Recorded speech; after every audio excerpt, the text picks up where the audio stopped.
Giddy up. Oh, that stupid RNG logo is still there. Damn it. Millennium.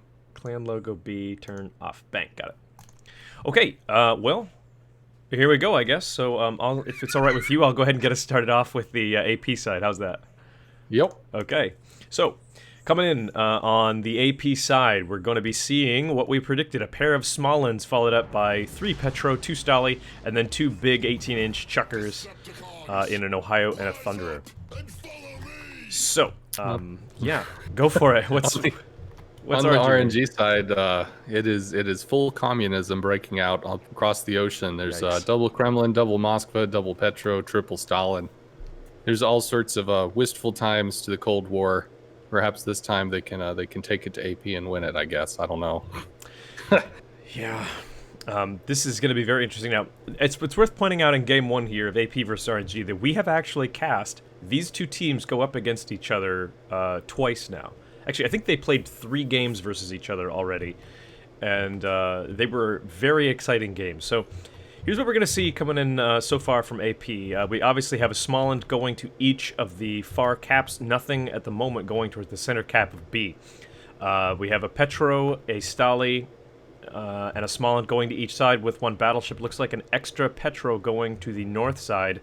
The north side seems to be a little bigger. It seems to have just cover a little more ground of open space. So, not surprising that they chose to take an extra ship that way. And it looks like RNG is going on a pretty even split. They've got 4 to the north, 5 to the south, just taking a whole bunch of Stalin, really.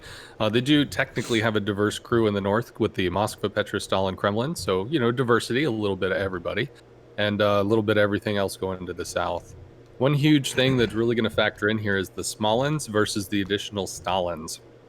Why? Because the Smalllands can grab caps without being seen. Now, there's tons, just absolutely metric crap loads of radar that are going to force the Smalllands back from the cap, back from the cap, back from the cap. But as compared to RNG, which has to sit in the cap while being shelled from every direction, slowly trying to take it or something, the Smallland definitely has an advantage there. I do want to point out, though, because neither of those Smalllands went B, and none of RNG's ships went Bravo, AP unfortunately forfeited about 60 points, maybe? Oh, I'm so sorry. Any big pop from RNG getting slapped right out of the gate from shells from the, I think it was the Thunderer of Clouded 79.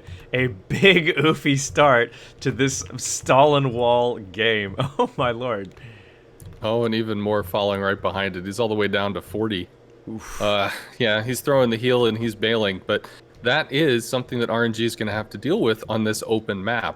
How do you take these caps without just getting shot from every different angle? And as awesome as the Russian wall is weak to the chisel being applied from a sideways direction as to opposed to a forward direction. So Smalllands come in and A is capped, C is almost taken, as RNG is still finding their positions. So here's the big deal now. I think you were absolutely right on the nose, Onscons, when you pointed out that AP has the ability to cap.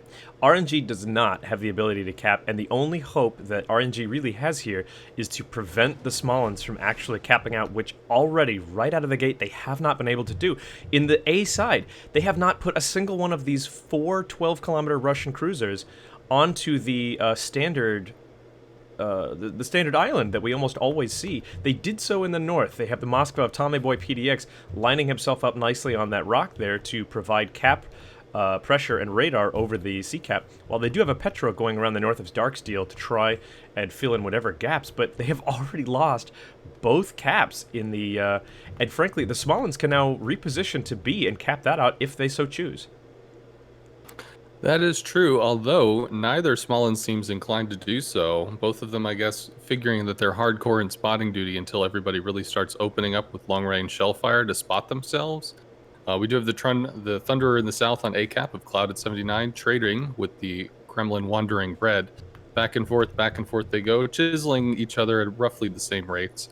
And it's kind of amazing, even with that nasty hit onto any Big Papa Stalin, they just came bringing so much more health. They're still 120,000 health higher than RNG at the moment. Sorry, AP at the moment. I do want to mention that Prost looks like he's getting chiseled pretty bad. He's already lost about almost a third of his health. That's the Ohio in the north at the sea cap.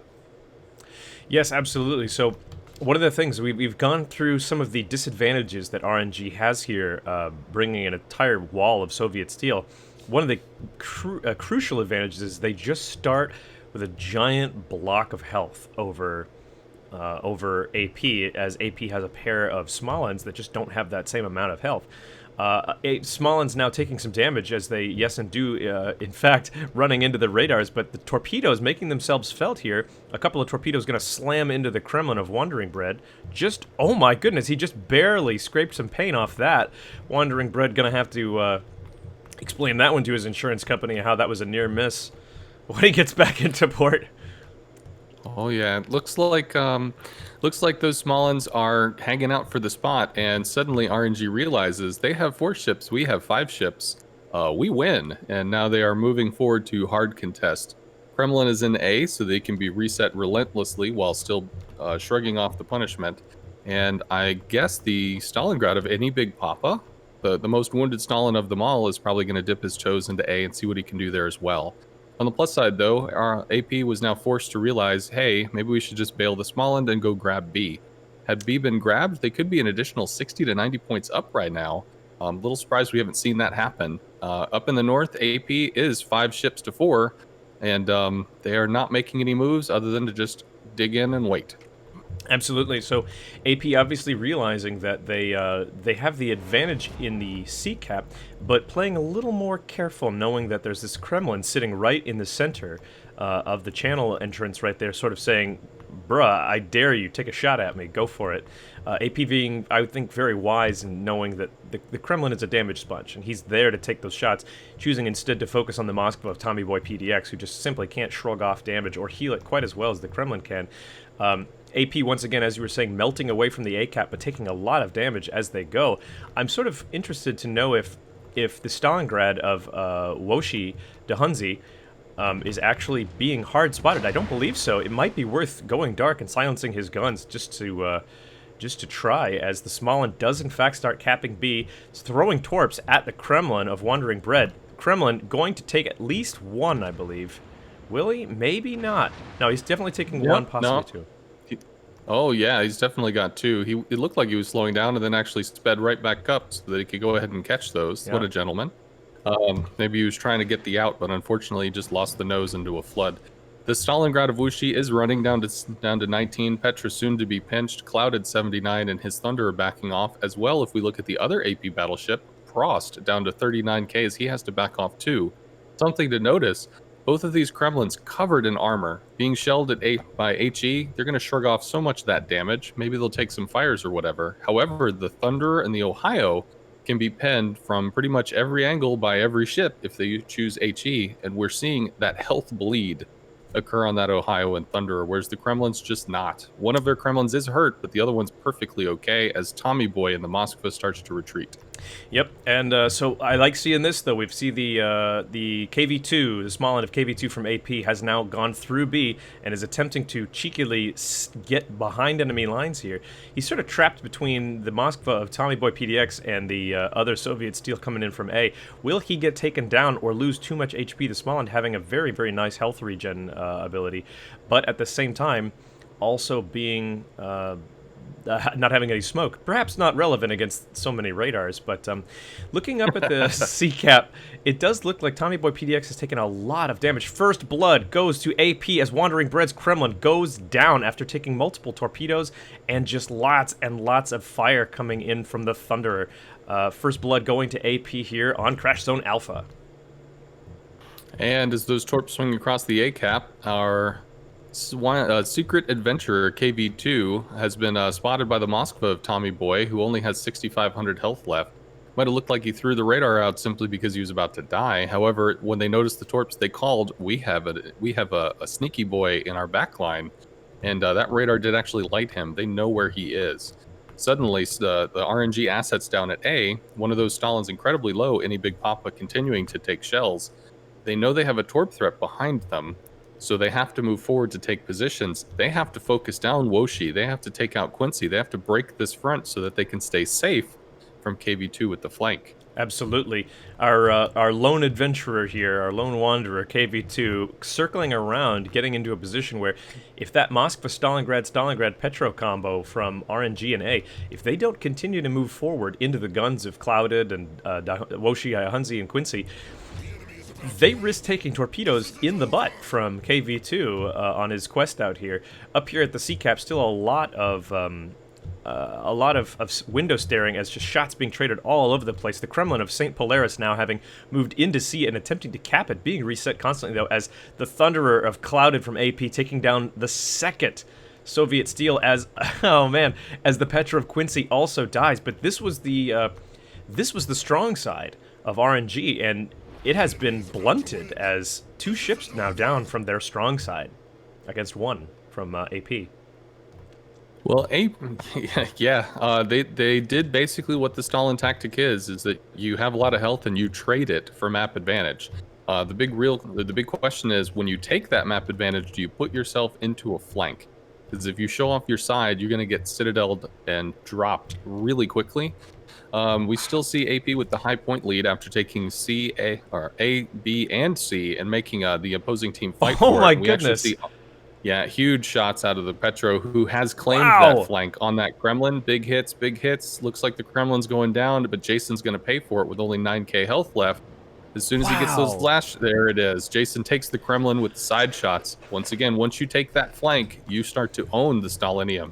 I completely Jason's going to trade his life for it, but that totally blunts that C push. It totally does. blunts it. I missed it. How exactly is it that Jason's Petro was sort of... Did Darksteel and Jason almost trade positions? I must have missed it, but at this point... I believe Jason did a drive-by. He actually passed Darksteel on the outside, slipped right past him before his guns were able to take care of it, I think, and then make it right directly into that Kremlin, looking for a ram or something to dislodge and save that C-cap. Now with those 2 points, 2 caps bleeding points up, well, whatever, giving points, woo. AP is just kind of pulling back, trying to manage their health. They're about 202 to 234, so they're not too far off the point. RNG needs to make a crazy play and start capping, but oh no, with the Smolin from AP behind threatening A as soon as they leave it. Yep. I don't think there's anything RNG can do unless they just start killing ship after ship after ship. Yep. This is why you neglect your destroyers at your own peril, ladies and gentlemen. It can be very tempting to just take lots and lots of Soviet steel and rely on that giant health pool, those accurate guns, and that 12-kilometer radar, but if your opponent knows what to do and knows how to sort of dance around those Soviet juggernauts, they can sort of run circles around you and just wear you down to the point where you cannot react as well as the Stalingrad of Woshi 10 Hunzi. seconds left in the match. 10 my seconds gosh. left. Are they going to get it? If they get that kill, that gives them some room. Shells out. 6 seconds. More Woshi shells, that's Hunzi the down. kill. Oh dear. That gives them a little few some points to work with, and we do still have to acknowledge the threat that is posed by this Stalin line as they bow into their enemies. KB2 notwithstanding, nobody really cares about his shells, and they're wrapping the Thunders at 36k. Can they deal that damage in 28 seconds? Probably not, but if they're able to land enough. Maybe in 20. I don't think 20 seconds, 31,000 damage. I mean, that's asking a lot. That is asking a lot, even from Stalingrads, as big hits coming in from the Stalingrad of F1 Holy Toaster crap, on the 5K, Thunder. 4K. He's might be going down here. 2.5. 4 seconds left. 6 seconds. Until 4 seconds. Oh, will these 2, shots kill 1. him? Oh, they do No. not. Wow. Wow. Okay. So, totally down to the wire there. Holy it crap! certainly was. First game going to AP. Congratulations. Yeehaw! Good Lord.